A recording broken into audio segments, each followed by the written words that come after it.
Hello everyone, today I'm gonna discuss about this topic malarial parasite.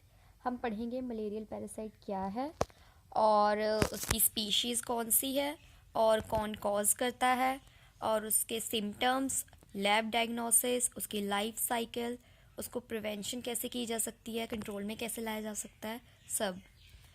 हम start करते हैं इसके थोड़ी डेफिनेशन से, इसके बारे में थोड़ा पढ़ते हैं। मलेरियल पैरासाइट एक माइक्रो ऑर्गेनिज्म है जो जीनस प्लाज्मोडियम से बिलोंग करता है और there are more than 100 species of plasmodium which can infect many animal species such as reptiles, birds and various mammals.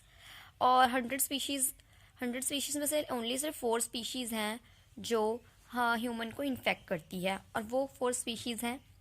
First, Plasmodium vivax. Plasmodium vivax के बाद Plasmodium falciparum. Plasmodium falciparum के बाद Plasmodium malaria and last Plasmodium ovale. ये 4 species human को infect करती है। और start करते हैं प्लाज्मोडियम वाइवेक्स से। प्लाज्मोडियम वाइवेक्स का इंक्यूबेशन पीरियड होता है 14 डेज, और ये जो ब्लड सर्कुलेशन में 3 फॉर्म्स में प्रेजेंट होती है। एक होती है ट्रोपोसाइट फॉर्म, एक होती है शीजोन्स और एक कीमेटोसाइट्स। और ये वाइडली डिस्ट्रीब्यूटेड होते हैं, मतलब ये मोस्ट कॉमन स्पीशीज़ है जो मलेरिया फैलाती है। प्लाज्मोडियम फेल्सीपेरम, इसका इंक्यूबेशन पीरियड होता है 12 डेज, और ये पेरिफेरल और ये ब्लड सर्कुलेशन में इसमें सिर्फ ओनली रिंग फॉर्म में प्रेजेंट होता है।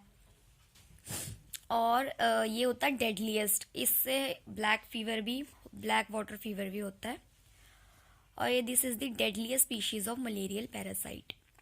थर्ड है प्लाज्मोडियम मलेरिया, इसका इंक्यूबेशन पीरियड होता है 30 डेज, और ब्लड सर्कुलेशन में ये प्रेजेंट होता है 3 फॉर्म्स में, ट्रोफोसाइट्स, schizonts and कीमेटोसाइट्स। Same Plasmodium vivax की तरह इसकी भी 3 फॉर्म्स होती है सर्कुलेशन ऑफ ब्लड में। नेक्स्ट है हमारे पास प्लाज्मोडियम ओवेल, इसका इंक्यूबेशन पीरियड होता है 14 डेज, और जो ब्लड सर्कुलेशन में ये भी 3 फॉर्म्स में प्रेजेंट होता है, same as plasmodium vivax and plasmodium malaria, trophozoites, schizonts and gametocytes. Okay, तो जो बीमारियां फैलती है इन चारों स्पीशीज से उनके बारे में पढ़ेंगे हम।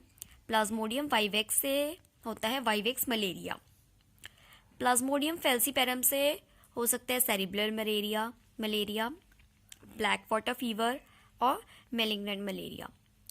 प्लाज्मोडियम मलेरिया, क्वार्टन मलेरिया, और प्लाज्मोडियम ओवेल से फैल सकता है टर्टियन मलेरिया। अब हम पढ़ेंगे इसके मोड ऑफ इन्फेक्शन के बारे में। तो ये पर्सन से पर्सन फैल सकता है through the bite of anopheles mosquito, और अगर हम कंटामिनेटेड नीडल्स यूज़ करते हैं जो किसी मलेरिया पेशेंट पे यूज़ की है तो उससे भी फैल सकता है। और जब हम किसी को थ्रू ब्लड ट्रांसफ्यूजन, अगर हम अपना ब्लड किसी को दे रहे हैं और वो पेशेंट मलेरिया से डायग्नोज है, तो उसका ब्लड अगर दूसरे के शरीर में जाएगा तो ऑफ कोर्स उसको मलेरिया होगा बाय कंजेंशियल मीन्स।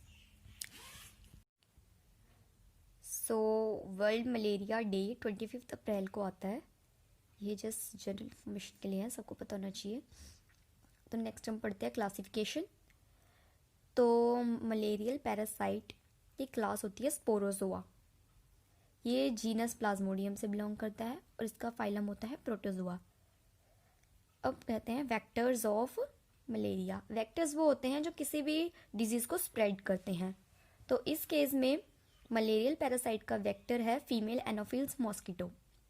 ओके, अब नेक्स्ट है जो मेल मॉस्किटो होता है वो फ्रूट्स और जूस पर रह सकता है, लेकिन जो फीमेल मॉस्किटो होती है उसे एटलीस्ट 2 ब्लड मील्स चाहिए होते हैं अपने सर्वाइवल के लिए, एग्स के सर्वाइवल के लिए उसको 2 ब्लड मील्स तो चाहिए ही होते हैं।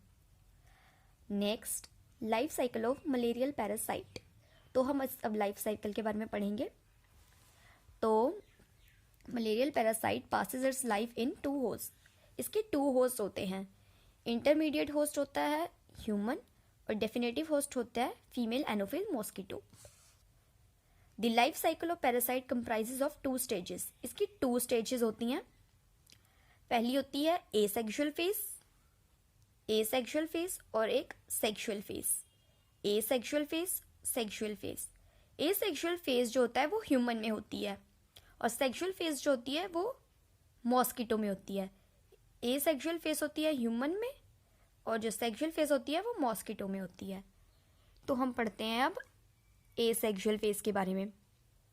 इस स्टेज में जो होता है मलेरियल पैरासाइट मल्टीप्लाई होता है बाय डिवीजन और स्प्लिटिंग से। तो हम इस प्रोसेस को कहेंगे, जो डिवीजन और स्प्लिटिंग का प्रोसेस है उसे हम कहेंगे शिज़ोगोनी। अब ह्यूमन शिज़ोगोनी अकर्स इन 2 लोकेशंस। अब कहाँ कहाँ ह्यूमन शिज़ोगोनी होती है? तो ह्यूमन शिज़ोगोनी 2 प्लेसेस में होती है। In the red blood cells, जिसे हम कहते हैं एरिथ्रोसाइटिक शिज़ोगोनी।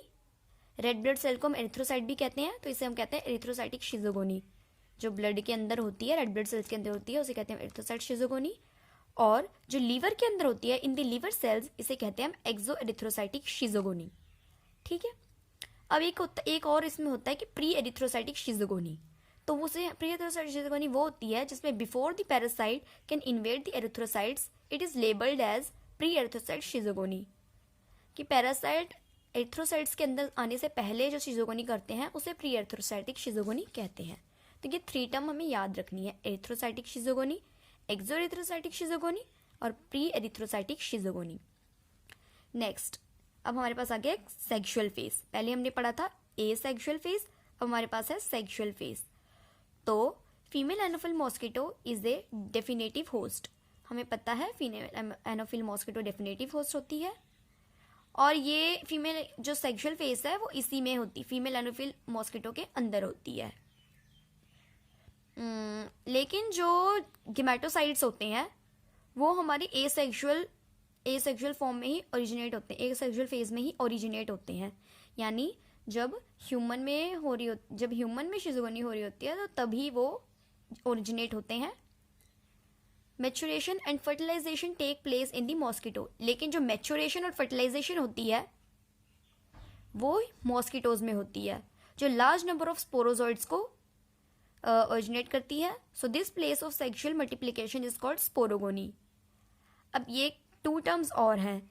जो शिज़ोगोनी होती है वो एसेक्सुअल फेज में होती है, जो सेक्सुअल फेज में होती है वो स्पोरोगोनी होती है, जो मॉस्किटोज के अंदर होती है। स्पोरोगोनी मॉस्किटोज के अंदर होती है, सेक्सुअल फेज में होती है, और शिज़ोगोनी एसेक्सुअल फेज में होती है और ह्यूमन के अंदर होती है। ओके।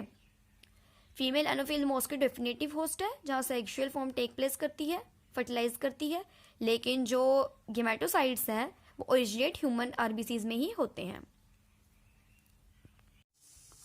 तो हमारे पास है life cycle of malarial parasite. तो सबसे पहले जो वेक्टर होती है female Anopheles mosquito. Female Anopheles mosquito हमारी स्किन पे बाइट करती है और जो उसके सलाइवरी ग्लैंड में बहुत सारे स्पोरोजोइड्स होते हैं वो हमारे ब्लड सर्कुलेशन में एंटर करते हैं। फिर अबाउट 30 मिनट्स के बाद वो हमारे लीवर सेल्स में यानी हेपेटोसाइट्स में एंटर करते हैं और एक पर्टिकुलर सेल में जाके एंटर होते हैं, होता है पैरेन्काइमल सेल। जब उसके अंदर वो शिज़ोन्स बनना, पैरेन्काइमल सेल के अंदर वो शिज़ोन्स बनना शुरू हो जाते हैं। Schizonts are nothing but having a maximum number of merozoites. जब ये शिज़ोन्स पैरेन्काइमल सेल को बर्स्ट करते हैं तो रिलीज होते हैं बहुत सारे मीरोजोइड्स। तो जो हमारी लीवर में होती है शिज़ोगोनी, ये मल्टीपल और मल्टीप्लिकेशन डिवीजन, इसे हम कहते हैं एक्सो एरिथ्रोसाइटिक शिज़ोगोनी, जो लीवर में होती है। देन ये मीरोजोइड्स एरिथ्रोसाइट्स के अंदर इन्वेट करते हैं। यहाँ से हमारी स्टार्ट होती है एक्सो एरिथ्रोसाइटिक शिज़ोगोनी। और जब मीरोजोइड्स रिलीज होते हैं, रिलीजन के बाद जो भी मल्टीप्लिकेशन होगी उसे हम कहते हैं प्री एरिथ्रोसाइटिक शिज़ोगोनी। देन जब वो लीवर रेड ब्लड सेल्स के अंदर एंटर हो जाते हैं उसे हम कहेंगे एरिथ्रोसाइटिक शिज़ोगोनी। वहाँ से स्टार्ट होती है हमारी एरिथ्रोसाइटिक शिज़ोगोनी। एरिथ्रोसाइटिक में एंटर होने के बाद वो बनाते हैं मीरोजोइड्स बनाते हैं ट्रोफोजोइड्स। उस जगह ट्रोफोजोइड्स रिंग फॉर्म में होते हैं और after that some of the trophozoites convert into schizonts. Schizonts कुछ मैंने भी बताया था, having nothing more than the maximum number of merozoites. ये शिज़ोन्स बनते हैं। उसके बाद ये जब रेड ब्लड सेल में बस्ट होते हैं, जब रेड ब्लड सेल बस्ट होता है नंबर ऑफ बहुत सारे शिज़ोन्स से, तो ये डायग्नोस्टिक स्टेज होती है जहाँ पे हमें कोल्ड, फीवर, चिल्स आते हैं, स्वेटिंग होती है। ये डायग्नोस्टिक स्टेज होती है। इस स्टेज में ह्यूमन का ब्लड लेते हैं और उसे टेस्ट करते हैं। तो इसमें प्लाज्मोडियम फैल्सीपैरम के केस में जब ये वाले जो ये मीरोजोइड्स जो रेड ब्लड सेल्स के अंदर से बर्स्ट होते हैं, ये सीधा जाते हैं ब्रेन सेल्स में और वहाँ पर इन्वेड करते हैं कैपिलरीज को, जिससे हमें सेरिब्रल मलेरिया हो सकता है और उस केस में डेथ भी हो सकती है। ट्रोफोसाइट की बात करो तो शीजोन्स बन जाते हैं, लेकिन फिर कुछ बन जाते हैं गेमेटोसाइट्स। गेमेटोसाइट्स में भी दो टाइप्स होते हैं, माइक्रोगेमेटोसाइट्स और मैक्रोगेमेटोसाइट्स। मैक्रोगेमेटोसाइट्स मेल के लिए होते हैं और माइक्रोगेमेटोसाइट्स फीमेल के होते हैं। देन ये मैक्रोगेमेटोसाइट्स ओरिजिनेट होते हैं एसेक्सुअल में, ह्यूमन के अंदर, यानी एसेक्सुअल फेज में। देन उसके बाद जब फीमेल एनोफिल मॉस्किटो जो अनइन्फेक्टेड होती है वो फिर से ब्लड मील लेती है, तो उसके अंदर यही गेमेटोसाइट्स एंटर हो जाते हैं। उसके बाद फीमेल के अंदर जो माइक्रोगेमेटोसाइट्स और मैक्रोगेमेटोसाइट्स होते हैं वो बन जाते हैं माइक्रोगेमेट्स और मैक्रोगेमेट्स। ये दोनों जब फर्टिलाइजेशन करते हैं तो बनता है जाइगोट। अब ब्लड मील लेने के बाद जो मॉस्किटो के अंदर से होती है सेक्सुअल फेज शुरू हो जाती है। ओके, माइक्रोगेमेट और मैक्रोगेमेटोसाइट्स जो होते हैं वो साथ में मिलके जाइगोट बनाते हैं। फिर आफ्टर फर्दर मैचुरेशन वो बन जाता है ooकाइनेट। ooकाइनेट जब स्टमक वॉल को इन्वेड करता है, यानी मिडगट वॉल को इन्वेड करता है, और आफ्टर फर्दर मैचुरेशन वो ooसिस्ट बन जाता है। जब ooसिस्ट बर्स्ट होता है तो उसमें से release of thousands of sporozoites, बहुत सारे स्पोरोजोइड्स निकलते हैं, और इसको जब फर्टिलाइजेशन से ये बनते हैं स्पोरोजोइड, तो उसे हम स्पोरोगोनी कहते हैं। और फिर उसके बाद जो ये स्टोमक में जो रिलीज होते हैं स्पोरोजोइड्स, ये सीधा फीमेल एनोफिल्स के माउथ में जाते हैं और सलाइवरी ग्लैंड में एंटर हो जाते हैं। तब उसके बाद साइकिल चलता रहता है, वो भी अनइन्फेक्टेड ह्यूमन को काटती है, फिर उसके बाद फर्दर साइकिल चलती रहती है। That's it. नेक्स्ट है हमारे पास symptoms of malarial parasite. Symptoms क्या क्या हो सकते हैं, हमें कैसे पता लगेगा, हमें अंदाज़ा कैसे लगेगा कि भाई हमें मलेरिया है। तो सिंपल है, हाई फीवर, हमें बुखार तेज़ हो सकता है और हेडेक भी होगा, वोमिटिंग आएगी, बैक पेन होएगा, जॉइंट्स में पेन होएगा, चिल्स आएंगे, स्वेट बहुत होगा और हमें थकावट महसूस होगी। नेक्स्ट है हमारे पास लैब डायग्नोसिस। तो ये ओवरव्यू है लैब डायग्नोसिस का, बाद में हम एक्सप्लेन भी करेंगे इसे। Prepare thick and thin blood smears. पहले जो हमने ब्लड सैंपल लिया है उनसे हम thick and thin blood smears बनाएंगे। तो थिन ब्लड फिल्म हम इसलिए बनाते हैं कि required to confirm the presence of plasmodium species. मतलब इससे थिन ब्लड फिल्म से हमें कंफर्म हो जाता है कि भाई हाँ इसमें प्लाज्मोडियम स्पीशीज प्रेजेंट है। लेकिन थिक ब्लड फिल्म से हमें पता लगता है कि कौन सी प्लाज्मोडियम स्पीशीज प्रेजेंट है। Next, staining. अब जो स्टेनिंग है वो हमारे पास कम से कम 4 या 5 स्टेन्स हैं जो हम यूज करते हैं, stains use for detection of malarial parasites. तो हमारे पास है एक Leishman stain, Giemsa stain, field stain, Wright stain, ISB stain. ये सब स्टेन्स हैं जो हम मलेरियल पैरासाइट के लिए यूज करते हैं उसकी डिटेक्शन के लिए।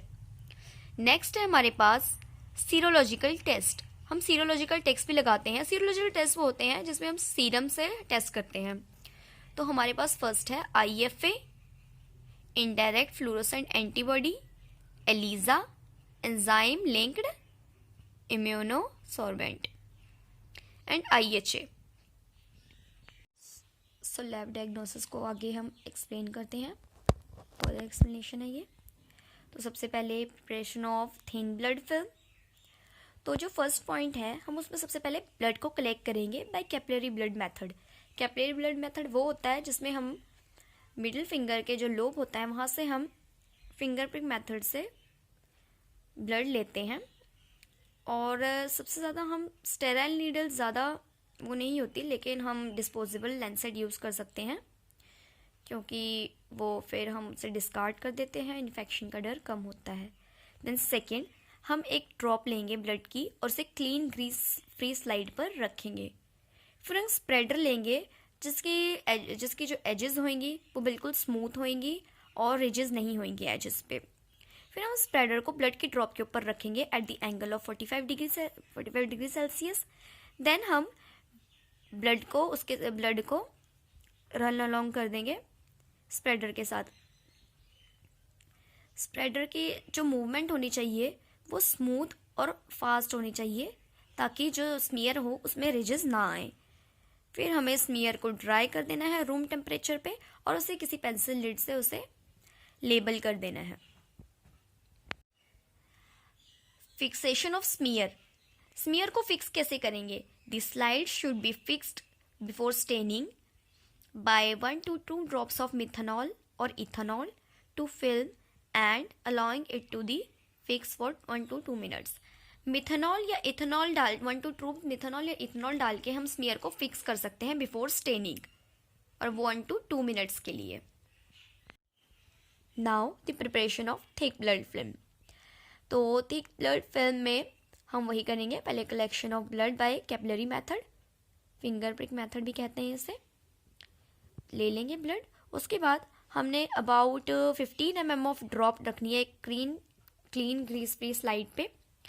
थोड़ी बड़ी ड्रॉप होनी चाहिए थिन ब्लड फिल्म से।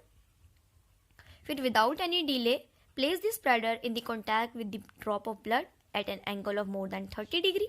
30 डिग्री के एंगल पे हमने स्प्रेडर को या किसी और स्लाइड को जो ग्रीस फ्री हो, एजेस उसकी स्मूथ हो, रिजेस ना हो, कॉन्टैक्ट में रख देंगे at the angle of 30 degree. Push the spreader and let the blood run along with the edge of the spreader till the whole blood is exhausted. हम उसे उसको गोल गोल ब्लड के ड्रॉप के ऊपर घुमाना है ताकि ये एक थिक ब्लड फिल्म बन जाए। Dry the blood film by placing in horizontal position at room temperature and label it. हम इसे प्लेस कर देंगे हॉरिजॉन्टल पोजीशन में और इसे रूम टेम्परेचर पे हम रख देंगे और इसे लेबल कर देंगे लिड पेंसिल से। Thick and thin blood films के बाद इसकी बारी आती है स्टेनिंग की। तो स्टेनिंग तो ज़रूरी होती है, अगर फिल्म बनाई है तो स्टेनिंग करनी है। तो हमारे पास है फर्स्ट लिशमन स्टेन मेथड। हमारे पास 4-5 स्टेन है लेकिन यहाँ मैं 2 ही एक्सप्लेन कर रही हूँ। तो हमारे पास रिक्वायरमेंट्स हैं Leishman stain, methanol fixing solution, glass slides और माइक्रोस्कोप। Now procedure. सबसे पहले हमने एक थिन ब्लड फिल्म बनाई है। ओके, थिन ब्लड फिल्म तो हमारे पास हमने बनाई है। उसके बाद हम स्लाइड को एक स्टेनिंग रैक में रखेंगे और उसमें लिशमन स्टेन डालेंगे, अलाउ करेंगे उसे फिक्स होने के लिए 30 सेकंड्स के लिए। उसके बाद हम करेंगे dilute the Leishman stain with an equal amount of distilled water having pH 7.2 7.2। Allow the diluted stain to remain on the slide for 10 to 15 minutes. जो लिशमन स्टेन है, जितनी अमाउंट की स्टेन है उतनी अमाउंट का डिस्टिल्ड वाटर जिसका pH होना चाहिए 7.1 to 7.2, हम उस दोनों को मिक्स करेंगे और उसे हम जो पहले लिशमन स्टेन डाली थी जिस स्लाइड पे, उसी स्लाइड पे डाल लेंगे और अलाउ करेंगे उसे 10 to 15 मिनट्स के लिए। Then wash it with tap water, wipe the back of the slide and place it on the rack in upright position for drying. फिर हम उसे ड्राई करने के लिए रख देंगे फिर हम उसे पानी से धोएंगे टैप वाटर से, फिर हम उसे ड्राई करने के लिए रख देंगे। देन इसे हम एग्जामिन करेंगे माइक्रोस्कोप के under oil immersion objective.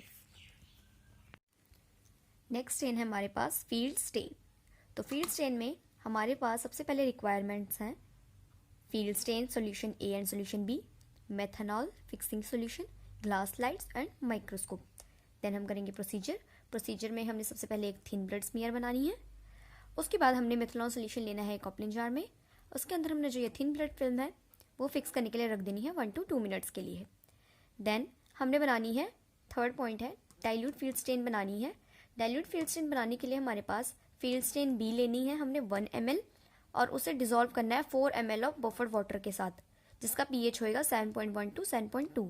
Buffered water जिसका pH होएगा 7.1 to 7.2 हमने डिसॉल्व करनी है फील्ड स्टेन बी के साथ।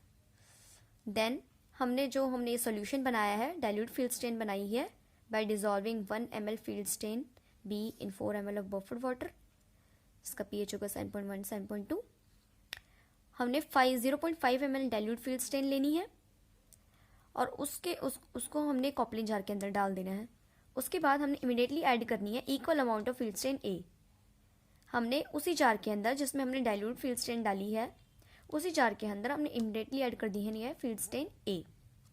फिर हमने इन दोनों स्ट्रेन्स को मिक्स करना है और उसके अंदर हमें डाल देनी है place the slide in the Coplin jar. Then उसके बाद हमने स्लाइड को कॉपलिंग जार के अंदर डाल देना है। डाइल्यूटेड फील्ड स्ट्रेन डालने के बाद हमने इमिडिएटली ऐड करनी है फील्ड स्ट्रेन ए। फिर उन दोनों को मिक्स करना है, उसके अंदर हमें स्लाइड डाल देनी है और उससे हमने कम से कम 1 मिनट के लिए रख देना है। फिर हमने लीव कर देना उसको ओनली 1 मिनट के लिए। फिर उसके बाद हमने उसे टैप वाटर से वॉश करना है, उसकी बैक साइड को साफ करना है और उसके बाद हम इसे एक रैक में रख देंगे अपराइट पोजीशन में ड्राइंग के लिए। फिर हम इसका करेंगे एग्जामाइन। 6 पॉइंट है examine under oil immersion objective. सबसे पहले क्या करना है, हमारे पास एक थिन ब्लड स्मीयर होगी, उसे हमने मिथेनॉल के अंदर फिक्स करने रख देना है 1 to 2 मिनट्स के लिए।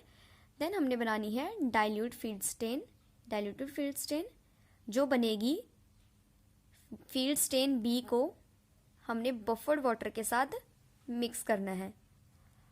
1.1 ml of field strain in 4 ml of buffered water में हमने मिक्स करनी है, तब जाके हमारे पास बनेगी डाइल्यूटेड फील्ड स्ट्रेन। उसे हमने उस स्ट्रेन को डाइल्यूटेड फील्ड स्ट्रेन को 0.5 ml हमने डाल देना है कॉपलिंग जार के अंदर। फिर इमीडिएटली हमने फील्ड स्ट्रेन ए को डालना है कॉपलिंग जार के अंदर और स्लाइड को उसके अंदर डाल देना है और लीव कर देना है 1 मिनट के लिए। उसके बाद हमने इसको वॉश करना है, फिर एग्जामाइन करना है माइक्रोस्कोप के अंदर और ऑयल इमर्जन लेंस के अंदर करना है ऑयल इमर्जन लेंस के अंदर। तो अब हमारे पास पैन मलेरिया कार्ड। तो identification of malaria parasite in the given blood bye pan malaria card. तो सबसे पहले हम एक थ्योरी पढ़ेंगे। थ्योरी में यही है कि मलेरिया एक सीरियस डिजीज़ है, कभी कभार डेडली भी हो सकता है और डेडली स्पीशीज़ होती है वो होती है प्लाज्मोडियम फैल्सीपेरम और ये ह्यूमन टू ह्यूमन ट्रांसमिट होता है by the bite of female एनोफिल mosquito जो इन्फेक्टेड होती है। और इसकी 4 स्पीशीज़ है जो ह्यूमन को इन्फेक्ट करती है, वो है Plasmodium falciparum, Plasmodium vivax, Plasmodium oval और प्लाज्मोडियम मलेरिया। फिर हम देखते हैं पैन मलेरिया कार्ड का थोड़ा सा डेफिनेशन। तो pan malaria card is a visual, rapid and sensitive immunoassay for the qualitative diagnosis of infection with PLDH। PLDH एक एंजाइम एंटीजन है और PLDH की फुल फॉर्म है plasmodium lactate dehydrogenase. Plasmodium lactate dehydrogenase antigen specific to plasmodium species. तो pan malaria card के अंदर ये जो हमें एंटीजन डाला होता है प्लाज्मोडियम लैक्टेट डिहाइड्रोजनेज, ये स्पेसिफिक होता है प्लाज्मोडियम स्पीशीज़ के लिए, जिसकी वजह से हमें पता लगता है कि हाँ भाई हमें मलेरिया है। अब नाउ टेस्ट प्रोसीजर। तो हम टेस्ट प्रोसीजर में सबसे पहले तो वही होता है collection of blood, venipuncture method से करेंगे क्योंकि हमें थोड़ा ज़्यादा अमाउंट ब्लड चाहिए, या फिंगर प्रिक मेथड से भी हम कर सकते हैं। तो फर्स्ट स्टेप है हमारे पास Bring the complete kit and specimen to be tested to room temperature prior to testing। हमें टेस्ट किट चाहिए पैन मलेरिया कार्ड की और हमें ब्लड सैंपल चाहिए, होल ब्लड सैंपल। देन हमें लेबल करना है अपना जो पैन मलेरिया कार्ड लेबल करना है, ओके, आइडेंटिफिकेशन नंबर से या नेम से।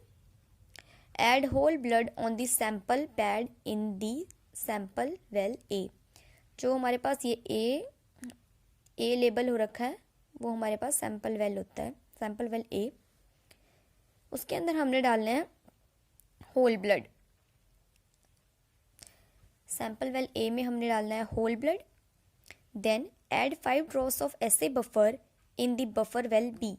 तो हमारे पास एक होता है एसए बफर, वो हमने डालना है 5 ड्रॉप्स वेल बी के अंदर।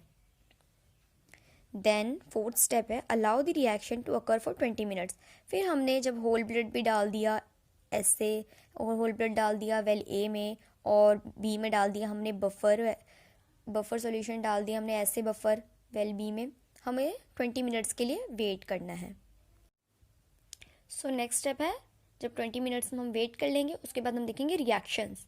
तो रिएक्शन में हमारे पास है थ्री रिएक्शंस आएंगे, एक आएगा रिएक्टिव, एक नॉन रिएक्टिव और एक इनवैलिड। तो रिएक्टिव तब होगा जब सी और पी लाइंस में पर्पलिश या पिंकिश कलर आएगा, तो ये होगा रिएक्टिव। नॉन रिएक्टिव तब होगा जब ओनली सी लाइन पे ये पर्पलिश लाइन अपीयर होगी, और इनवैलिड तब होगा जब किसी भी लाइन पे सी और पी में कोई रिएक्शन नहीं दिखेगा, हमें कोई लाइन नहीं दिखेगी। और हमें एक नोट याद रखना है कि discard the advantage pan malaria card immediately after reading the results at 20 minutes as it's potentially infectious. हमें इसे डिस्कार्ड कर देना है क्योंकि ये बाद में इन्फेक्शियस भी हो सकता है। Then interpretation of the results. अब हम इन रिएक्शंस को फर्दर एक्सप्लेन करेंगे। तो सबसे पहले हम करते हैं reactive. Appearance of 2 purplish pink coloured lines on each test P. जो पी लाइन होती है वो इंडिकेट करती है रीजन ऑफ कंट्रोल, और जो सी लाइन होती है वो इंडिकेट करती है region indicates that the sample is reactive for Plasmodium falciparum, Plasmodium vivax, Plasmodium malaria, Plasmodium ovale. ये रीजन, जो रीजन सी है वो इंडिकेट करता है कि सैंपल रिएक्टिव है फिर ऑल प्लाज्मोडियम स्पीशीज। और पी इंडिकेट क्या इंडिकेट करता है? Region of control. तो जब पी और सी दोनों पे रेड लाइन अपीयर होएगी या पर्पलिश और पिंक कलर लाइन अपीयर होएगी तो वो रिएक्टिव होएगा। ओके, तो नॉन रिएक्टिव फॉर्म होती है हमारे, और फिर आता है हमारे पास नॉन रिएक्टिव। नॉन रिएक्टिव हमें कैसे पता लगेगा? अभी बताया था, सिर्फ ओनली सी लाइन पे पर्पलिश पिंक अपीयरेंस आएगी line. Appearance of only one purplish pink coloured line at control C region indicates that the sample is non reactive for all Plasmodium species. कि सैंपल नॉन रिएक्टिव है for all Plasmodium species अगर C line पे हमारे पास purplish pink colour line appear होएगी, और ये हमारे पास होएगा नॉन रिएक्टिव। और then invalid. The test is invalid if no line appear after the completion of test either with clear background. The test should be repeated using new card.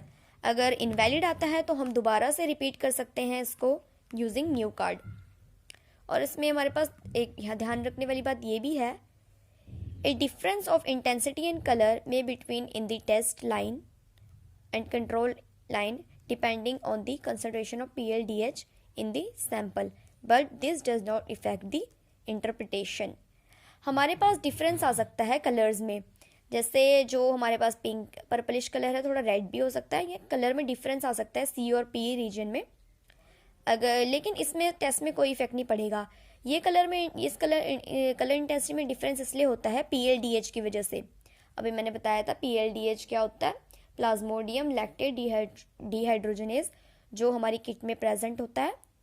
PLDH की वजह से डिफरेंस आ सकता है intensity in colour में difference आ सकता है दोनों lines की, पर इससे टेस्ट में कोई इफेक्ट नहीं पड़ेगा, इंटरप्रिटेशन में कोई इफेक्ट नहीं पड़ेगा। Depending on the concentration of PLDH positive result may be observe within 60 seconds. अगर PLDH की कंसंट्रेशन में डिपेंड रखता है तो पॉजिटिव रिजल्ट हमें मिल सकते हैं विद इन 60 सेकेंड्स। लेकिन to confirm negative result the result should be read only after 20 minutes. लेकिन अगर नेगेटिव रिजल्ट देखना है तो 20 मिनट्स के बाद ही रीड करना पड़ेगा। सो दैट्स इट, इतना। अब हम आगे पढ़ते हैं।